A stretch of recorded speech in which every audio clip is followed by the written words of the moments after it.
Welcome to Coaching Individuals in a Relationship. Now, let's explore how to coach individuals who are in a relationship and want relationship coaching, but they just have decided to come without their partner. Now, most of the time, when people do seek relationship coaching, it is because they are not happy in their relationship.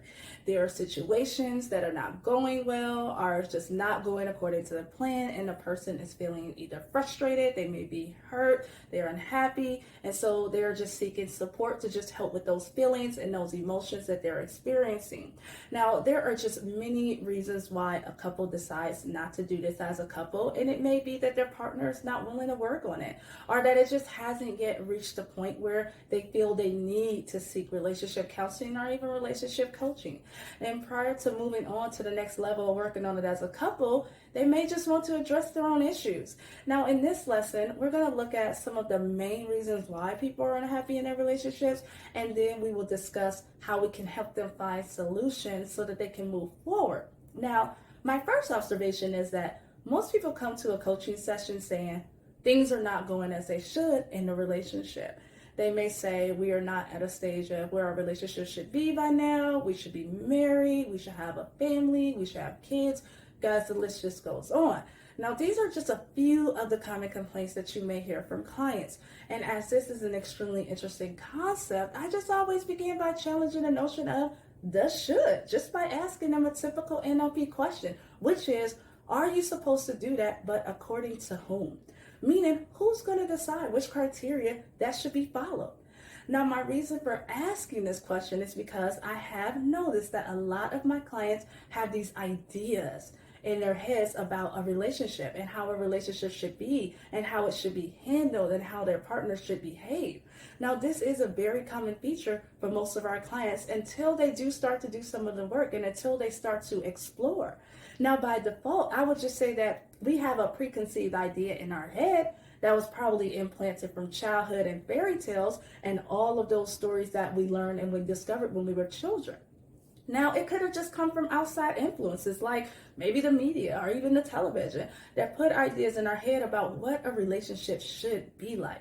Now, this is a very important concept in my opinion because I believe when people enter into a relationship, they hold unconsciously in their minds a fantasy of the kind of relationship that they're going to have or the kind of person they're going to have with their partner. And this is what we said. We set ourselves up for disappointment and failure because it's not what life is. So one of the first things that I discuss when I work with my clients is what would be the ideal relationship that they're holding in their heads, whether they are conscious of it or not. I ask them, what do they have in their minds in terms of an image or a story that they're telling themselves about how their relationship should be? And are they trying to get their partner in their current relationship to fit into that fantasy, into that image or that dream that they had in their head for so many years? And if so, it could be that that's the issue that they're currently facing. It's because the reality doesn't match their fantasy and their dream about what a relationship should be. And it turns out a lot of the times that's the reasons why clients are unhappy. It's because they have a fantasy of how things should be. And when they have to face reality, it's just not at all what they were thinking or hoping, or even dreaming about. So we just help our clients to just realize they need to just come on back to reality and just understand that reality is very different from, a fantasy. And it's different from what they believe, and no one is going to be able to fit into their fantasy world because that fantasy world is based on perhaps childhood dreams or just very unrealistic, expectations or projections of ideas based on movies that they have seen or books that they have read and stories that they may have even heard.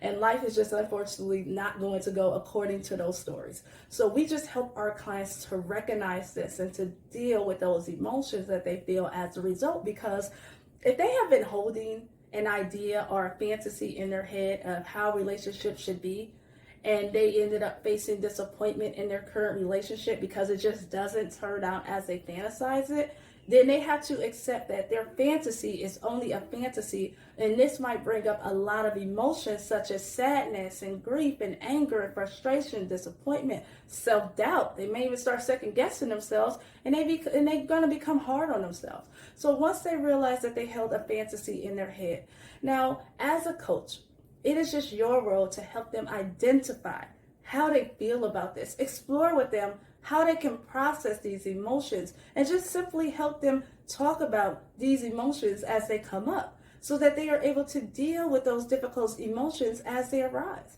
I find that one of the most important aspects of what we do in relationship coaching is to identify which part of the issue that they're facing is due to their fantasy. Now, a lot of the time, we will have clients that complain that their partner is displaying those patterns. They will tell us that their partner complains and criticizes them because they feel they're not enough, or they're doing too much, or they should be doing this, or they should be doing that. So now my client then becomes the recipient of someone else's fantasy. So in that case, the coaching then needs to evolve around helping my client to recognize and understand that they don't have to fit into their partner's fantasy world. Therefore, addressing all the emotions that someone, that can come with being criticized and judged for not being the ideal partner or not creating the ideal relationship that their partner is holding. But to also help them with their self-esteem and their assertiveness and their boundaries. Because often clients will feel unsettled by their partner's criticism. And perhaps they will start to question themselves by thinking there's something wrong with them. They start saying things like, my partner is right. Maybe I should be fitting that ideal image, even though they just don't necessarily know where it comes from until we do start to talk about it. So we are just helping the client deal with the emotions that come up with this. We help them to just have clear boundaries and just reclaim their responsibility. Now, a lot of the times there will be a lot of issues that are ingrained in that kind of situation because the client just may feel that, yes, but if I don't try to become the fantasy that my partner wants, then they're going to leave me. And in return, that's going to bring up a lot of insecurities and limiting beliefs about their values. So perhaps they just feel that they're not valuable enough to be loved as they are, and they need to just adjust and adapt to their partner's desires and expectations of them in order to be loved. And we would then just help our clients to develop some very strong boundaries if this happens to be the case, because they just might have allowed their partner to criticize them and have allowed the partner to judge them and question who they are. So we will work with a lot of self-esteem and a lot of self-worth issues. And as we work on it, they're going to start to develop healthy boundaries and some healthy communication tips on how they can implement those boundaries in case their partner starts saying, well, you should be more like this, or you should be more excited, or you should be outgoing, and so on. Which is, again, just basically them projecting onto our clients their ideal partner that they are holding unconsciously. It's about exploring with them how they can, how come they have been allowing their partner to just criticize them to even start with. Asking them, where are the boundaries? Where does it say that this is acceptable? Why have they been allowing the criticism to get them or to get to them to the point where they're starting to just question themselves and they're starting to doubt themselves? And how can they rebuild their self-image to the point when they don't allow the criticism and they don't take, responsibility for their partner's fantasy and projection? They need to send it back to them. That's what you have to work with them on. So that is how we will work with these kinds of issues. Now, another very important issue that we would explore in relationship coaching is, what's the difference between expectations and needs? It has been proven that most of the problems that our clients face in relationships have been caused either by expectations or it's been by misunderstandings. So the misunderstanding section we're going to deal with, and we're going to look at it and later on in this lesson. And we're going to also look at, effective communication tools in the next category. But in terms of expectations, as I just explained, a lot of our expectations is going to come from unconscious fantasies and dreams that we hold about the ideal partner or the ideal relationship. Expectations means that when you expect your partner to be a certain way and to behave in a certain way and to treat you a certain way. Now, the issue here is that they are being extremely unfair because they are holding on to this fantasy in their head and they're telling their partner they don't want them to be themselves. They want them to change in order to match the ideal partner that they have in their head. So it's not very respectful to their partner because it's just bluntly saying, I'm not with you for you. I'm with you so that you can match my fantasy. Now, what's going to happen is it's going to then come out as expectations. And when expectations are not met, it's going to then turn into criticism. So it's just important to recognize when we expect something from our partner, where does that come from? Does it come from an idea or a fantasy that we have in our head? Now, again, it's just unfair because it really just has nothing to do with our partner. And it just may be coming from our own needs. And that's why it's important to make a very clear difference between expectations and needs. So again, what is the difference? And as I stated earlier, expectations come from an idea of a fantasy that we have in our head, and needs are what we need in order to be happy and fulfilled. So question, how did you make the difference? Of course, I did put a video about expectations and needs. Please watch that. Now, whenever you find yourself finding a client who says, well, my partner should be like this, or he doesn't do this, or they should be more or less a certain way, the question to ask is, based on which criteria or according to which standard? And if they come back and say, well, that's just how relationships should be, that's going to be a clear indication that they are holding a fantasy. And then you can just challenge this by saying, but according to what? Where did you see that? And sometimes they may even say, well, that's just what everyone says, or that's what you see in movies, or that's what I've always thought about relationships. Coaches, that is a clear indication that they're running a fantasy in their head. And a lot of the time, it is unconscious. So you just have to ask a lot of questions and just start to elicit that out of them for them to just start to recognize that they're actually holding an idea in their head. And to be very honest with you, most people are. So it's just not very far-fetched to start to ask questions to identify if that is the case in your clients. However, needs, for example, if your client says to you, well, my partner is never at home, or we never spend enough time together, you could identify this because they're not using the should kind of language. They're just saying that they're just never home and I feel neglected or I feel hurt. Now, this is if your client is just already on their way to self-development and they have just been working on themselves with their language, which would indicate that they know it's not a should. They know it's a relationship between the partner's behavior and how they feel. But unfortunately, a lot of our clients need us before they begin to get to this stage. So I would just say to you, when you hear your client say, well, my partner just never does this, or they're never at home and they should be more at home and so on, again, ask the question. They should, but based on what criteria? What would happen if they were not at home, or if they were at home more? And if your client says, well, then I would just feel happier, or they say something along the lines of, then I would be content. You can just explore that, whether it's because it's their basic healthy needs, or if it's because that's an idea that they're holding in their head. So it is a little bit difficult because there's just this fine line between expectations and needs. And a lot of the time, it's just about working with the client on a specific situation or a specific different situation to just start to understand what your client needs are and what are their expectations based on projection and fantasies.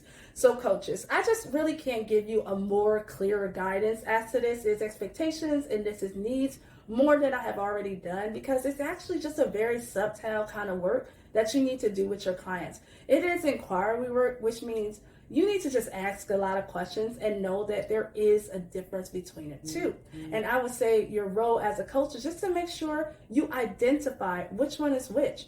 So whenever your client complains, ask yourself, are they complaining because their needs are not being met? Or are they complaining because there's a fantasy in their head and they're actually not in a relationship with their partner, they're in a relationship with their own fantasy? And then just start to explore this by asking questions. You can also share this directly with your clients by saying, sometimes what we tend to do is we project and we have fantasies, and we need to work on making a difference between your expectations and your needs. Do some work with your client and identify what are their needs. Because a lot of the time when you do start to breach the subject of what's the difference between expectations and also what's the difference between needs with your clients, it's going to turn out that a lot of the time they don't really know. They don't know what they need. And perhaps that is going to be the issue. They have expectations because they don't know what they need.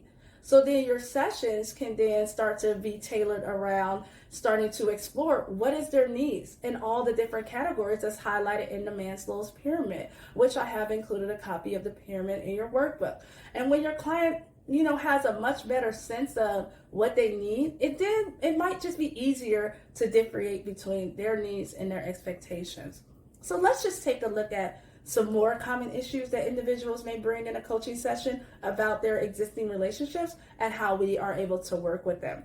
So one of the most common issues that clients will come with is they are in constant conflict or tension with their partners. So they will, what I call, presenting issues. They're going to present you with complaints about they can't talk to their partner doesn't talk to them, they don't understand each other. They're always arguing, or they're not able just to communicate at all. So this is a general communication issue that people will face. Now, a lot of the time, it is just simply because they don't have the right communication skills, or it's simply because they just haven't learned the best way to communicate. And the bottom line is they really just don't know how to communicate effectively, how they feel and what they want and what they need. So they're trying to communicate all of those things just with very ineffective strategies that in return is going to trigger their partner, and they start to just feel attacked and feeling defensive and having other dysfunctional responses that results in a lack of communication. So the way to just work with this is to teach them communication skills. And we are going to cover communication skills in another lesson. It just helps them to express what they need and what they want and how they feel in a much more effective way. So I would say this is just another common issue that people will bring into a relationship coaching session.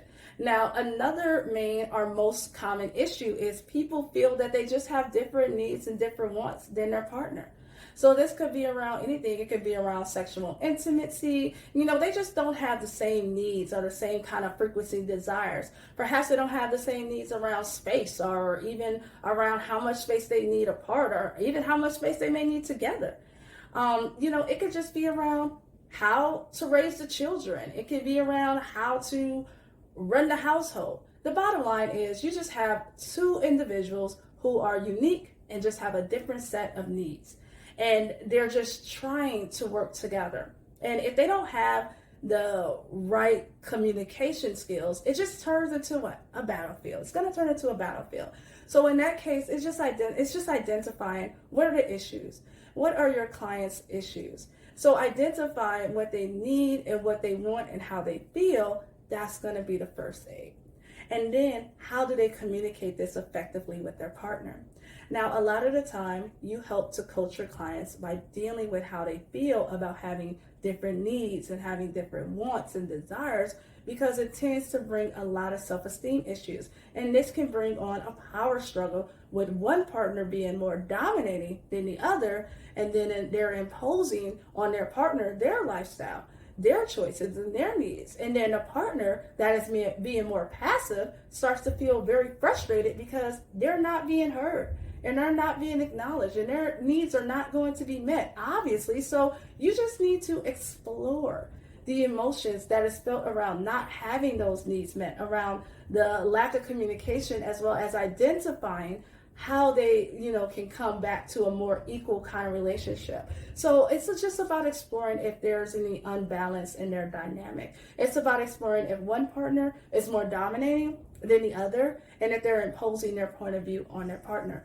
So if one partner is more passive than submissive, then you would explore with your client what's the dynamic and then what is the reason for these dynamics. So if the partner is the dominating one, then you need to just explore what's going on and why they are not allowing their partner to meet them on an equal playing field, and to just acknowledge and respect their needs. Are there some insecurities? Is it an upbringing? Is it a cultural issue? And then if their partner is a submissive one, you need to explore what is stopping them from being assertive and from having boundaries. And then you will have to deal with a lot of limiting beliefs and a lot of underlying fears that you can start to work with by identifying where they come from in terms of where did they learn those kinds of beliefs, or what are their fears really about. And often it's just about being rejected or not being loved. How you can help them with this is just devise some strategies together to just start to improve and get rid of those limiting beliefs and those fears. Now, some other issues that tend to be quite common in coaching individuals in a relationship is when partners in laws are an issue. So a lot of the times we will hear our clients complain about their in-laws. They're having difficulties with a member of the family, but perhaps they just blame their partner for not being able to manage this dynamic and for not standing up for them, for being submissive or taking sides or things like that. So that can create a lot of pain in someone. And in that case, I would just explore around compassion and empathy, asking them, what do you think is going on for your partner that they just respond like this to their family? What are their unconscious motives for not standing up for you or not attending to your needs and attending to the family needs? Because a lot of the time, the issue is really not so much that the partner has an issue with the family member-in-laws. It's because they just, that they can't deal with it. It's just because of how their partner responds to that conflict. That is more than likely the issue. So it's just about helping them to just explore how they feel. And again, bring to light the limiting beliefs, the insecurities and the fears that they may have that their partner is just not on their side. And explore if it is real or if it's just an assumption. And then clarify it a little bit. Clarify all of this before starting to move on by doing some work about it. So again, just remember, we do not tell them what to do. We don't tell them what to do. We just help them. You explore with them as a collaboration. What are all the possibilities and all the things that they can do in order to just resolve the situation? And then let's see, we have maybe one more. So finally, we have another big category, or we're going to often see clients who is codependency and counterdependency.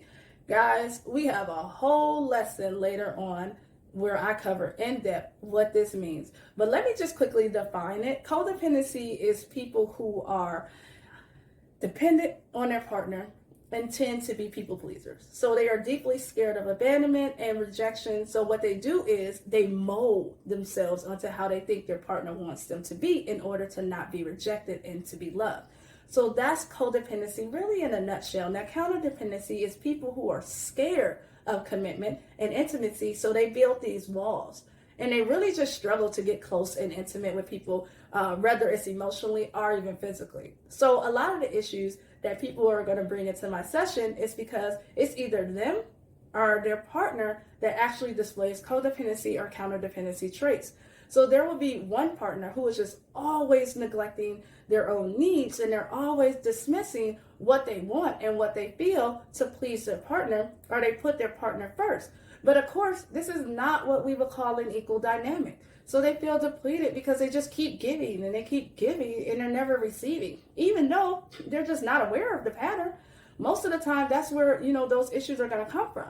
That's why I've dedicated an entire lesson on this so that you can explore a little bit more in depth what kind of patterns and what kind of signs are displayed in a codependent and to see the patterns that are displayed in a counterdependent. So which, again, was going to manifest as people who just don't want to commit. They keep their partners, in arm's length, and they play all kinds of games in order to not be close and intimate. So again, it's just going to manifest on one of their partners. And if one client come into the session complaining that their partner doesn't want to commit or that their partner is not emotionally involved enough, and again, I would just, I would explore according to what criteria, expectations, or needs. That is going to be a very important time to explore the difference between the two. You would explore how the partner feels or how your client feels if their partner is either codependent or either counterdependent. And you would just explore how to handle it and how to manage it, but also explore what's going on for your client. If they are the one that is the codependent, then you just need to do a lot of work in identifying what is running for them in terms of limiting beliefs, in terms of fears and insecurities, and then just start to see the difference between their own stuff and their partner. Now, a lot of the time we do project onto our partner our own issues without even recognizing that it belongs to us. So if your client is counterdependent and they struggle with intimacy, there's just going to be trouble with commitment. It's just exploring with them, number one, whose responsibility to work. Because often counterdependent, clients, they will complain to me about their partner being too needy, or their partner asking too many questions, or their partner just maybe wanting to spend more time with them. So in that case, this is where you're going to learn a little bit more about counterdependency in a later lesson. But there's just a lot of blame. They blame people a lot. So the work is around reclaiming their part of the responsibility, seeing which part of the issue belongs to them and which part of the issue belongs to their partner. And then explore strategies to deal with a partner using communication skills and other tools that can come in later. So here is just a breakdown of the most common issues that people just bring into relationship coaching. I pretty much just put it in a nutshell. I know it was a lot. You just need to really just look at what projections do your clients put on their partners in terms of fantasies and in terms of expectations and in terms of their own stuff. Again, a lot of the time, what we tend to do is when we project, is we see the other person flaws, for example, but we just don't recognize that. If we see that, it's because we have it in us. So a lot of the time we project by blaming or criticizing our partner for being a certain way without really recognizing that we are the same. So we claim projection. Therefore, expectations, fantasy projections tends to be the root cause behind a lot of the issues, and then a lack of communication skills that needs to be worked on in order to improve. And just note that a lot of the time, the relationship does improve, guys. I have seen a lot of clients' relationships improve. And then I just often recommend that when things are beginning to, or if you start to notice that things are beginning to be too critical, that they go see a relationship counselor or a therapist. And as we covered in the boundary section, if I have been working one-to-one with a client, I wouldn't see them as a couple if I had an ongoing relationship with one of my clients. But sometimes I do refer them to a specialist for relationships. So future coaches, this is just to summarize the main issues that clients bring into our sessions. I hope that this gave you some insight on how to start to work with your clients on these topics. I will see you all in the next lesson where we're going to go over coaching singles. Bye-bye.